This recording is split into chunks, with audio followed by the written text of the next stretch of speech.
Welcome back, Halo followers. Today we got gameplay of Halo Infinite finally, but I want to break down all the information that has fallen out from this big reveal of E3. There's a brand new post here on Xbox.com as well as Halo Waypoint that outlines things about player count, bots, the Academy, a lot of in-depth stuff about the multiplayer that I will be summarizing and breaking down pretty effectively, I hope. So without further ado, be sure to smash that like button blue and subscribe. So they are continuing the Inside Infinite series. In fact, on the 24th of June, they are going to be breaking down more of Halo Infinite's multiplayer, talking about player engagement and customization, right? So actually tomorrow, we're going to be getting more gameplay and insight from the team. All right, I didn't even catch that, but that is confirmed. There is more gameplay on that multiplayer overview we're getting tomorrow, which if you don't know, by the way, we are getting. So I've left a link down that in the description, but I will be live streaming that. So we have several new images and actually confirms at least one of these maps are on Zeta Halo, most likely all of them that will be taking place on Zeta Halo. But we see a lot of returning armor from Reach, not a huge surprise, but let's talk about some more information here. The threat sensor is a new equipment item. In fact, they have some cool stuff about the equipment that will be coming post-launch we will get into in a moment here. But the threat sensor, easy to miss, was actually in the video, but it's kind of like a grenade, and it's an area of effect support device that periodically pulses and illuminates enemy players when they are within its radius, right? That's pretty cool. It's kind of like Promethean scan, but limited to a grenade boundary, basically. And repulsor is basically a wrist attachment, which I think a lot of these are going to be like kind of wrist attachments, and that one is just going to basically mirror back whatever shots are getting thrown at you. So it's going to be probably a very tedious kind of weapon to use and make some really cool plays, but if someone fires a rocket at you, you can turn that thing on and shoot it right back to them, which is really cool. So the grapple shot is, of course, in this game, which has confirmed a few things, as well as something that I've been saying for a long time. The skewer is actually it's a harpoon type of weapon. It's a one-shot weapon to players, but for vehicles, it can obviously throw them off their path, which is really cool and can make for some really cool plays. But yeah, there's going to be bringing new equipment post-launch and future seasonal updates because, of course, equipment has returned and it obviously looks very fun, right? So they're going to be adding new equipment after launch. This is really neat. Vehicles have always played a pivotal role in Halo Sandbox, they say, and Infinite will include an assortment of tried and true UNSC classics in addition to banished-inspired favorites, many of which now support customization. That is so absolutely cool. We even saw the return of the chopper, if you don't know, so that's pretty relevant, right? Especially if you loved Halo 3's gameplay in the chopper. So they say that they are very excited to introduce the new Academy mode. This is basically train by yourself with bots mode. Under the mentorship of Spartan Commander Lorette, by the way, did Spartan Palmer get replaced? I don't know. The Academy offers players the opportunity to hone in their skills and get better acclimated with the armaments and environments of Halo Infinite. Recruits will be able to dial in their marksmanship skills at the target range or jump right into customizable training skirmishes and square off against AI-controlled bots. This probably has a lot to do with the fact that the game's going to be free to play and a lot of young people are going to be getting into this game, and maybe this might be a good way to practice and get people all up to snuff, right? People that never played Halo before. So the training mode actually lets us configure specific loadouts, deploy opponent bots at various skill levels, and practice on your own terms. I'm really curious to see how that might work with Theater and maybe Machinima, but yeah, bots can be configured in custom games to tailor the experience and even fill in roster spots for mission action fire team members. Now that is pretty big. I believe squads are going to be a thing in this game, although I haven't seen anything absolutely confirming that, but it looks like there are fire teams. So if you only have 3 people on your fire team, there's going to be the 4th one. It's going to be a bot until someone joins in, right? That's pretty neat. As well as how are they going to work in custom games? With new training options, they say, bots to spar against, skill-based matchmaking, and improved systems that deliver better communication of key info to players during a match, we're excited to welcome Spartans of all skill levels and help you battle your way to the top of each season. By the way, did I mention there are going to be AI? Right, we'll talk about that soon, I'm sure. Halo's arena has and continues to be defined by fair starts and teams working closely to control key areas of the map while utilizing the sandbox in the most impactful manner. Scavenging also remains a key component, all right? Players will strategically work together to acquire newly spawned weapons off a rack or take down an opponent to loot their equipment and use it against them, all right? Also, Jeff Steitzer, the original voice of multiplayer, the announcer, will be returning. Did not notice this, but that's a cute little don't slip sign. So when Halo Infinite releases this holiday, it will also usher in the long-awaited return of Big Team Battle.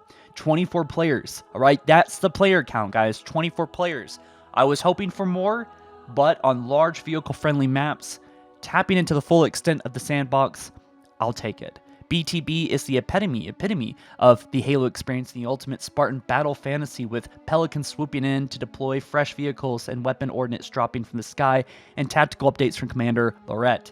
Big Team Battle is the wild, I don't know how to say that, fun social experience that cranks everything up to 11, and we'll be sharing more details about that later this summer. In addition to ranked and social matchmaking playlist, players will also be able to experience limited time seasonal events with special rewards on the line. Console and PC players will be able to play together via crossplay, while support for crossplay progression means that you can move freely between one platform to the other while keeping on your Spartan's journey. Crossplay confirmed between Xbox and PC. Very neat. Xbox Series X owners will also enjoy up to 120 frames per second on supported hardware, and PC players will of course have a bunch of different options. Also, multiplayer will support split screen on Xbox and LAN play via a PC local server. Really cool. And today's reveal trailer offers glimpses of a few new arena maps and one big team battle map, which we will be able to, of course, play later this year, hopefully sooner. Hopefully during the beta, which we will talk about soon. But a key component of the new Halo Infinite multiplayer experience is your personal Spartan, and that means that's meant to grow and evolve month after month, season after season. They're bringing in a lot of new content. As you can see, these a lot you could break down here.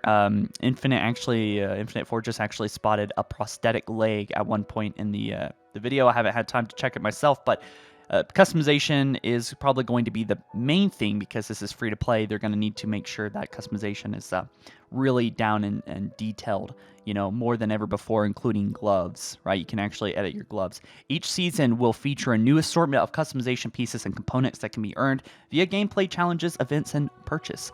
We've said this before, but it bears saying again, there will be no loot boxes or elements of chance. So I'm really glad that they're not indulging on the gambling aspect of video games nowadays, but this is going to be purely cosmetic and have no impact to gameplay, although still purchasable if you want to buy stuff. So everything from helmets, visors, to gloves, to shoulder pads, and more will be customizable. It doesn't stop at the armor though. These things will be able to apply to weapons and vehicles as well. To fully support their goals for expanded player expression in Halo Infinite, the team has designed a new friend or foe system for multiplayer games. Red and blue, I think, are gone. At high level, this functions as an outline system that uses different colors to denote friends and foes. These colors are configurable for accessibility purposes, and whatever colors you assign will match your scoreboard, team bases, and team flags. Now, that is really cool. It looks like you can actually change the colors, and I think that's just for people that are partially impaired with seeing or, colorblind people. But regardless, this looks like a really cool feature for everyone, that you can just change the colors of which team that you prefer. If you always prefer being on the blue team, then I think that is why basically everything looks like a hologram now. But yeah, flags are partially hologram, and they also have this new kind of UNSC logo that might just be the Academy logo, which is kind of like the War Games logo, I don't know. But anyway, later this summer, they plan to, for limited pre-release technical previews with Halo Insiders to help them stress test and improve the game on the road to launch.